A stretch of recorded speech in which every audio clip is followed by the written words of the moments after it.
Ada yang mempersoalkan kenapa tidak bencana nasional. Ya, masalahnya adalah kita punya 38 provinsi. Masalah ini berdampak di 3 provinsi. Masih ada 35 provinsi lain.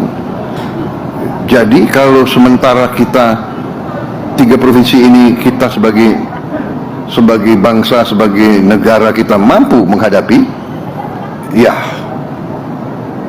kita tidak perlu menyatakan bencana nasional. Tetapi tidak berarti kita tidak memandang ini sebagai hal yang sangat serius.